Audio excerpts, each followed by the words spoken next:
Hello दोस्तों, स्वागत है आपका हमारे यूट्यूब चैनल मैथ्स अड्डा 0001 पर। यहाँ पर जो आप फोटो देख पा रहे हैं ये हैं सूरज तिवारी, और ये आप देख पा रहे हैं विकलांग हैं। तो आज हम इनकी सफलता की कहानी, इनके संघर्षों की कहानी देखेंगे। किस प्रकार से कोई व्यक्ति अगर ठान ले तो वो कुछ भी कर सकता है। तो जब भी ऐसा लगे जीवन में कि जीवन हाथ से निकलता है तो हमेशा ध्यान रखना कि आपसे बहुत बुरी स्थिति में लोग आपसे बहुत अच्छा कर रहे हैं। 29 जनवरी 2017 को मेरा एक ट्रेन एक्सीडेंट हुआ था।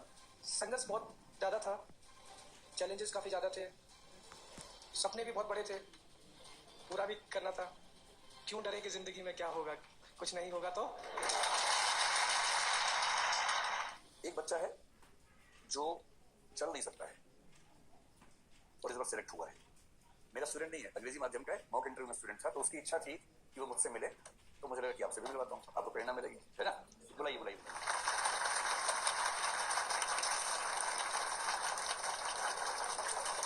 तो ये जो हमारे साथी हैं इनका नाम सूरज तिवारी है और आप पिछले कुछ दिनों में इनको देख ही चुके होंगे। मैं इनसे पहली बार जीवन में भी मिल रहा हूँ, इससे पहले मेरा मिलना कभी नहीं हुआ। तो आज जब मैं सुबह आया तो मुझे मेरी टीम ने बताया कि सूरज जी मिलना चाह रहे हैं मुझसे। तो मैंने कहा उनकी जो कहानी है ना, वो तो कहानी ऐसी कि बच्चों को प्रेरणा मिलेगी, क्लास में उनको लेके आना ज़्यादा अच्छा रहेगा। सूरज शायद मॉक इंटरव्यू हमारे स्टूडेंट थे इस बार करोलबाग में, इंग्लिश मीडियम में। इनका इंग्लिश मीडियम है और मैं चाह रहा हूँ कि वो खुद आपको अपनी कहानी सुनाए। और आप बस जब आपको लगे ना कि ज़िंदगी बहुत मुश्किल है तो उनको देखिए जिनकी ज़िंदगी आपसे कई हज़ार गुना मुश्किल है, और अगर वो रास्ते बना सकते हैं तो आपको फिर लीजिए, आप करेंगे सुना। मेरा नाम सूरज तिवारी है, मैं जीनू का छात्र हूँ और अभी मैं जीनू से अपनी एमए की पढ़ाई पूरी करने वाला हूँ। और मैंने एमए रशियन लैंग्वेज में मेरा 11वीं क्लियर किया हुआ है और यूपीएससी का प्रिपरेशन भी मैंने जेएनयू आने के बाद ही शुरू किया। और 5 साल के इस प्रयास में सबका साथ था, जिसमें सर को पता नहीं, लेकिन सर भी मेरे पीछे एक दीवार के जैसे खड़े रहे, हमेशा सपोर्ट देते रहे। और मेरे दोस्त भी मेरे साथ रहे। जेएनयू ने एक अहम भूमिका मेरे जीवन में निभाई। जेएनयू मेरे जीवन का एक अहम हिस्सा बन के रहेगा हमेशा।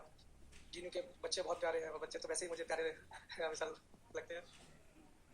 संघर्ष बहुत ज़्यादा था, चैलेंजेस काफ़ी ज़्यादा थे, सपने भी बहुत बड़े थे, पूरा भी करना था, रुक भी नहीं सकते थे। बस जेएनयू आए, जेएनयू आकर एक प्रोफेसर मिले, डॉक्टर जीएन कारला। उन्होंने अपने एनजीओ से मुझे जब ये मोटाइल व्हीलचेयर दिया, उस दिन मुझे लगा कि शायद मेरी मंजिल का 25% तो मेरे हाथ में आ गया जिस दिन मेरे पास मेरा व्हीलचेयर आया। पहले मैं मैनुअल व्हीलचेयर यूज़ करता था, तो उसमें क्या होता है सर कि मुझे 1% चाहिए होता है साथ में। बट मोटाइल व्हीलचेयर से मैं बिल्कुल इंडिपेंडेंट हो गया। मैं कैंपस में कहीं भी जा सकता हूँ और जेएनयू कैंपस बहुत एक्सेसिबल है, कहीं भी आप जा सकते हो। तो मैं बिल्कुल 25% मेरे पास पावर आ गई सर कि हाँ, जो मुझे करना है। देन लाइब्रेरी से मुझे एक लैपटॉप मिला, क्योंकि लिखने के लिए पहले मैं मेरे एक्सीडेंट से पहले सीधे हाथ से लिखता था। तो अच्छा, एक्सीडेंट की वजह से हुआ? जी सर, मेरा एक ट्रेन एक्सीडेंट हुआ था। थोड़ा सा बताइए क्या था वो। 29 जनवरी 2017 को मेरा एक ट्रेन एक्सीडेंट हुआ था। मैं दिल्ली से अलीगढ़ जा रहा था। तो पैसेंजर ट्रेन होती है सर, उसमें भीड़ काफ़ी ज़्यादा होती है। तो ज़्यादा भीड़ होने की वजह से मैं गेट पे ही था, तो भीड़ ज़्यादा थी, मेरा पैर फिसल गया। और जब मैंने आंखें खोली तो मैं एम्स में था और जब तक मेरा ऑपरेशन हो चुका था, तो मुझे पता ही नहीं लगा कि कब हुआ, कैसे हुआ। उसके बाद में ही सर मुझे जेएनयू के बारे में पता लगा। मैं जेएनयू गया, प्रिपरेशन स्टार्ट की। आपका जब मैंने पहली बार एक रील्स पे आपको देखा था मैंने इंस्टाग्राम पे, तो यही सब बना के डालते हैं। तो सब मुझे रील अभी भी याद है कि आप चेयर पे बैठे हुए और कहीं शो में थे आप, और वो रील्स था कि आपने बोला था क्यों डरे कि ज़िंदगी में क्या होगा, कुछ नहीं होगा। तो मैंने कभी ये नहीं सोचा था, मैंने प्रिपरेशन तो की थी, लेकिन सर से मिलने का मेरा काफ़ी मन था। क्योंकि जिससे भी मैंने बात किया तो सबने बोला कि दृष्टि आईएएस है, विकास सर है, आपको एक बार मिलना चाहिए, गाइडेंस लेनी चाहिए। और मैंने एक बार मेल भी किया था, तो कुछ रेस्पॉन्स आया था, मुझे शायद रेस्पॉन्स ध्यान नहीं किया। फिर मैंने यूट्यूब से ही सर आपको फॉलो करना स्टार्ट किया। आपके एथिक्स के लेक्चर जो भी हैं, तो समझने के लिए मैंने सर आपका हिंदी वाला भी देखा हुआ है। और जनरली मैंने हिंदी और इंग्लिश दोनों को मिक्स करके ही अपने नोट्स बनाए थे। और इंटरव्यू में जाने से 2 दिन पहले सर आपके एथिक्स के नोट्स भी मैंने रिवाइज किए थे और उनसे सवाल भी बने थे, और शायद उन्हीं सवालों का जवाब है कि आज मैं यहाँ पे हूँ। मेरा सर 2018 में मैं जेएनयू आया हूँ मेरे एक्सीडेंट के बाद से। तो 18 में मेरा रशियन लैंग्वेज में सिलेक्शन हुआ था। मैं इंग्लिश ठीक से नहीं बोल पाता था उस समय पर। कौन बोल पाता देश में? तो ऐसा क्या है? वही बढ़िया। तो मुझे एक सर इंग्लिश के साथ साथ एक न्यू लैंग्वेज भी सीखना था, रशियन लैंग्वेज, क्योंकि मेरा पूरा भविष्य सब कुछ उस भाषा पर टिका हुआ था, जिसको मैंने ज़िंदगी में पहली बार सुना था। और मुझे उसको लेकर चलना था, क्योंकि अगर रशियन लैंग्वेज को मैं नहीं सीख पाऊंगा तो मैं जेएनयू में नहीं रह पाऊंगा, और जेएनयू में नहीं रह पाऊंगा तो फिर कोई रास्ता ही नहीं है मेरे लिए। तो मुझे रशियन लैंग्वेज सर मैंने पढ़ना शुरू किया, और फर्स्ट सेमेस्टर के बाद में सिलेबस भी थोड़ा हार्ड हुआ। अब आप समझते हैं रशियन ठीक से? ये सर मैं तो पुतिन जी को समझाइए थोड़ा। और क्या सर्विस कौन से मिल रही है ये सुन? ये सर मुझे प्रॉपर IAS मेरा रैंक 917 है, और सब कैटेगरी में मेरा सेकंड रैंक है, और उसमें मुझे IAS मिला है।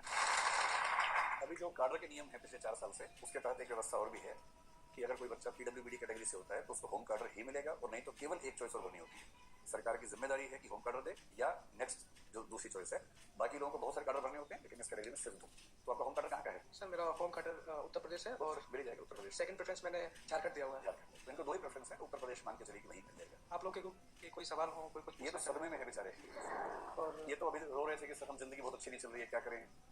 तो जब भी ऐसा लगे जीवन में कि जीवन हाथ से निकलता है, एंग्जाइटी हो, डिप्रेशन हो, तो हमेशा ध्यान रखना कि आपसे बहुत बुरी स्थिति में लोग आपसे बहुत अच्छा कर रहे हैं, और अच्छी स्थिति में होने के बाद एंग्जाइटी डिप्रेशन में चले जाना, इसका मतलब हमने उन चीज़ों की कदर नहीं की जो मिली हुई है, और जो नहीं मिला उस पर फोकस इतना ज़्यादा कर लिया जितना करने की जरूरत नहीं थी। तो अब सोचिए, ट्रेन एक्सीडेंट में दोनों पैर चले जाएं, एक हाथ चला जाए, दूसरे हाथ में भी शायद 1-2 फिंगर्स कट गए हैं, उसके बाद कोई व्यक्ति मेहनत करके IAS बने, प्रॉपर IAS बने, तो फिर तो हम क्या नहीं कर सकते, है ना। तो अब सच्चा जो प्रेम इनके प्रति आपका हो सकता है वो ये, किसी कॉन्फिडेंस से जाएं और IAS बन के फिर इनको बताएं मिलके कि आपसे मोटिवेशन मिला और हमने उसका फायदा उठाया।